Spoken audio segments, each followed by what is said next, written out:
এই মুহূর্তে যুবহাতি প্রকল্প নিয়ে একটি খুশির খবর রয়েছে আপনার জন্য। এই যুবহাতি নিয়ে দীর্ঘদিন ধরে অনেকের মনে নানা রকম প্রশ্ন রয়েছে। তবে তার মধ্যে বর্তমানে কিছু প্রশ্ন আপনাদের মধ্যে ঘুরপাক খাচ্ছে।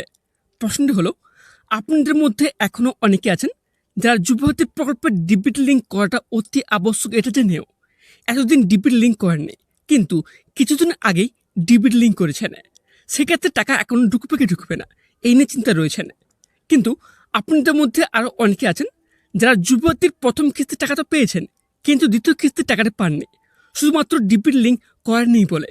তবে আসল সত্য জানার পরেই কিছুদিন আগেই ডিপির লিঙ্ক করেছেন, সেক্ষেত্রে ব্যাংক অ্যাকাউন্টে টাকা ঢুকবে কি ঢুকবে না, কিংবা যারা এক ব্যাংক থেকে অন্য ব্যাংকে ডিপির লিঙ্ক চেঞ্জ করেছিলেন সবার জন্য কিন্তু খুশির খবর রয়েছে। আর এই সমস্ত তথ্য নিয়ে আলোচনা করব আজকের ভিডিওটির মাধ্যমে। সেজন্য ভিডিওটি অবশ্যই মনোযোগ সহকারে দেখবেন এবং তাতে আপনার যদি আমার এই চ্যানেলটিতে প্রথমবার হয়ে থাকেন তাহলে চ্যানেলটিকে সাবস্ক্রাইব করে পাশ থেকে বেল আইকনটি অন করে রাখবেন। তো চলুন ভিডিওটি শুরু করা যাক।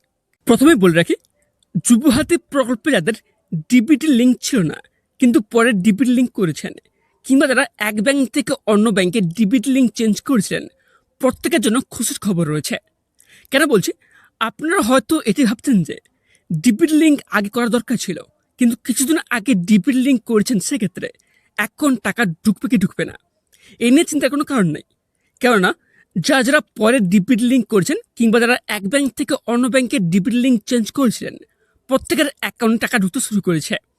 তার প্রমাণস্বরূপ এই মুহূর্তে দুটি SMS আপনাদের স্ক্রিনে দেখাচ্ছে। প্রথম এই SMSটি একজন পেয়েছেন যার আগে থেকে কোনো প্রকার ডিবিটি লিঙ্ক ছিল না কিন্তু পরে করেছেন। তিনি তার সমস্যার সমাধানটা ঠিক সময় করে ফেলেছেন বলে একসাথে 2 মাসে 3,000 টাকা পেয়েছেন। এবার আসি দ্বিতীয় SMS নিয়ে। এই মুহূর্তে স্ক্রিনে যে SMS দেখতে পাচ্ছেন, ইনি কিন্তু সঠিক সময়ে ওনার সমস্যা জানতে পেরেই এক ব্যাংক থেকে অন্য ব্যাংকে ডিবিটি লিঙ্ক চেঞ্জ করে ফেলেছিলেন। সেজন্য প্রথম কিস্তি এবং দ্বিতীয় কিস্তি মিলে টোটাল 3,000 টাকা পেয়েছেন। তাই বলছি, এখনো পর্যন্ত যাদের টাকা ঢোকেনি নিশ্চিন্তে থাকুন, টাকা পেয়ে যাবেন। আর যদি কোনো কারণবশত দীর্ঘদিনের অপেক্ষা করা সত্ত্বেও টাকা না ঢোকে, সেক্ষেত্রে তো মাননীয় মুখ্যমন্ত্রী মমতা বন্দ্যোপাধ্যায় নিজে স্বয়ং ভরা জনসভা থেকে ঘোষণা করেছেন তাদের টাকা ঢুকবে না, তাদের কী করতে হবে এই নিয়ে কালকে ভিডিও বানিয়েছিলাম, চাইলে দেখে নিতে পারেন। আর যদি এই যুবহাতি প্রকল্প নিয়ে নতুন কোনো আপডেট পাওয়া যায় তাহলে অবশ্যই জানিয়ে দেবো এই চ্যানেলটির মাধ্যমে।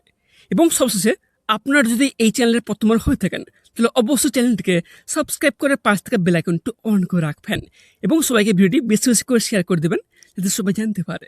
ধন্যবাদ।